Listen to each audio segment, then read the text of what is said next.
Welcome.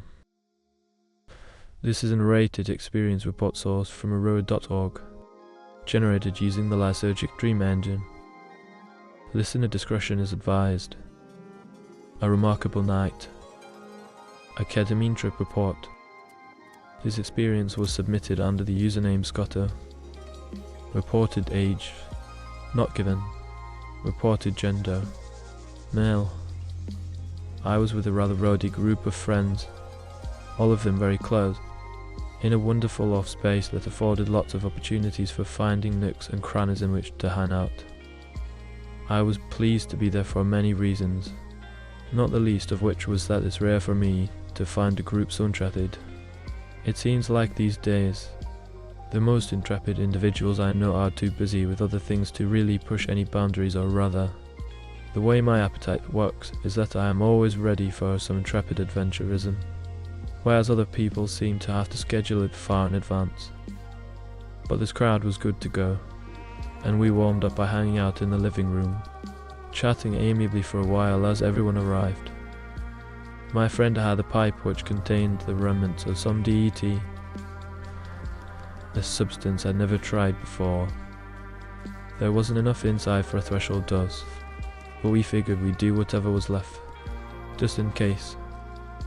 In Tickle, one of the reports mentions that at Fortim smoked, the effects were euphoric and empathogenic, and there was an immediate camaraderie with the group I was with. Well, at first I could swear I wasn't able to feel a damn thing, and I shrugged it off, assuming that there wasn't enough substance in the pipe. But over the next half hour, I noticed I was remarkably good about myself and about hanging out with these freaks. I didn't immediately attribute it to the drug, of course, but soon I started to wonder, was I feeling that good because I managed to get a bit of the drug, or was I just feeling good because I was in a great environment? I noticed the same sort of extremely subtle phase change, and I giggled a bit. The notion that something so subtle would even show up on my radar cracked me up, since it usually takes something marginally more exciting before I even notice it. We proceeded to the MDMA experience as a group, each of us taking what we felt was a standard dose. In my case, 150 mg. So much has been written about MDMA that I feel vividly reluctant to add additional text to the pile, but as long as we're here, I may as well point that I have a distinct cynicism about MDMA as I see many people use it. I'm rather protective of my relationship to MDMA. The last thing I want is to take it for granted such that it eventually stops working, as happens to some. The sense of warmth and openness that accompanies MDMA is undeniably valuable, but it seems that over time, the insights gained have a tendency to feel false if they are not fortified by additional contact once the MDMA is over. For that matter, there are also those individuals who forget entirely what they discussed on MDMA, and that fact alone is enough to warrant my caution. At any rate, the MDMA experience that night was absolutely lovely, but mostly unremarkable if you do not happen to be one of us who were there. We boosted a few hours in with a smaller amount of MDMA, and continued enjoying ourselves. At some point, ketamine became available. I was not at the time particularly experienced with ketamine. I had only a couple serious experiences under my belt, both of them with ketamine administered intramuscularly. The one time I had tried insufflating ketamine had been problematic in a physical sense. I became so nauseated that I was convinced I would never try it again. However, as anyone who knows me will attest, I will try virtually anything once, and I will usually try it twice just to be sure. So I approached the ketamine that night with interest, especially considering the fact that I was in the presence of a top-notch squadron of ketamine engineers, who had a vast amount of experience behind them. As the effects of the MDMA began to taper, small bumps of ketamine were provided, which we insufflated at our leisure over the course of a couple hours. I did perhaps 3 during that time. These bumps were essentially small lines, eyeballed amounts rather than measured amounts, which we took to enhance the MDMA. Instead of heading straight into the so-called K-hole, the idea is to get just enough that a synergy takes place between the ketamine and the MDMA, allowing one to extend the MDMA. It was a nice feeling, especially nice as one rarely enjoys seeing MDMA come to an end, and yet continually adding MDMA is a very non-productive tactic after a point. The ketamine provides a certain mushy quality as well, due to its anesthetic properties, thus dulling the edge on the amphetamine-like side effects that the MDMA produces. After a point, it was clear that the empathogenic portion of the evening was drawing to a close, and a few of us decided to progress to 5-MeO-DMT. We took turns smoking it in the living room. When it was my turn, I took 3 solid hits before managing to tell my partner, "Get that thing away from me." He took the pipe, and I sank back into the couch, into what can only be called a mind-blowing experience. I happen to love 5-MeO-DMT with a distinct passion, and the empathogenic residue from earlier in the evening was clearly present in this 5-MeO-DMT experience, whereas occasionally I find 5-MeO-DMT to be almost terrifying. This was a fantastic and lovely experience. I was swimming in sensation, connected with some kind of universal energy source that defies description. My body seemed transformed into this energy, and it was with great amazement that, as the drug first began to wear off, I realized I still even had a body. The first sign for me, usually, that 5-MeO-DMT is wearing off is a great sense of relief, expressed in laughter. I laughed loudly as I started to come out of the flash, only to be greeted by one of my friends, who had been sober all evening. He picked that moment to begin making a completely absurd series of faces and noises, which had the effect of causing me to laugh hysterically for quite some time.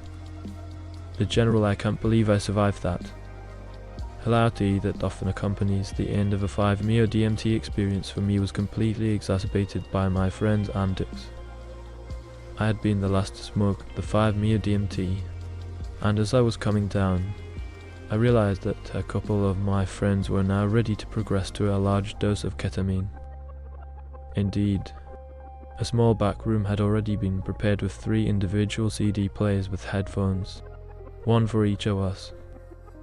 The other 2 had already come down from their 5-MeO-DMT, but I was still experiencing some effects as I chose music to lay down. There were 3 large lines of ketamine ready, again unmeasured, eyeballed by the experts. I insufflated 2 of them, leaving the third for a boost which would happen perhaps a half hour in. Another one of our friends stayed in the room with us without taking ketamine, in order to watch over us and ensure nothing problematic occurred.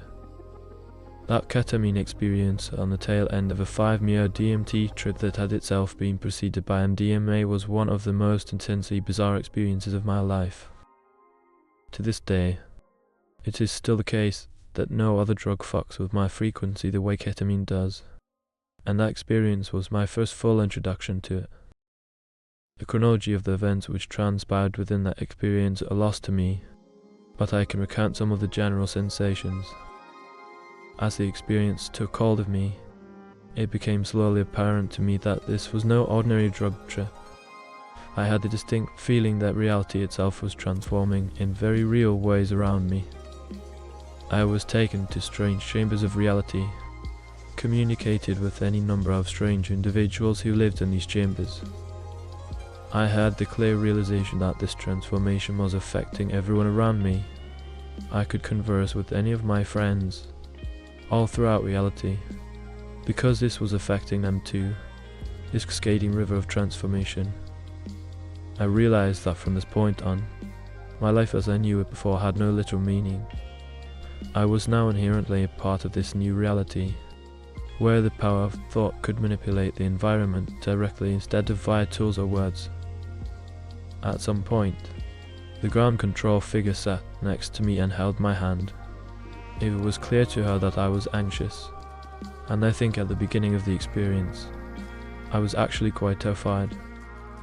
It was unclear to me that I was going to survive what was happening. At one point, she walked me to the bathroom, and it was a treacherous journey. The dissociative effects of the drug made it nearly impossible to control or understand my body, which simply added to the overall sense that I was now part of some alien realm. It took forever to come down from that. The other, more experienced ketamine voyagers came down well before me and trundled off to bed, leaving me alone for some time to sort out my thoughts. I felt marginally disturbed by what I perceived to be the level of sheer delusion that I had experienced.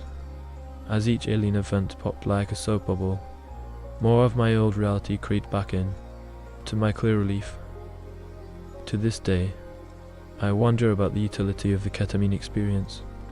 I wonder how valuable it is to visit a state like that and bring virtually nothing back except the realization that, on some level, reality is mutable to some extent depending upon how your brain is interacting with it. The next day, I felt spacey and slightly off for most of the day. One of my friends suggested that the potency of my ketamine experience could definitely be attributed, at least in part, to synergy with the 5-MeO-DMT. I'm not precisely sure what draws people to the ketamine experience on a regular basis. For me, it is too strong to feel drawn to except very occasionally, as is 5-MeO-DMT for that matter. But that night was a remarkable night, and I'm sure if given the opportunity and the right set and setting, I'd repeat the experiment. Thank you for listening.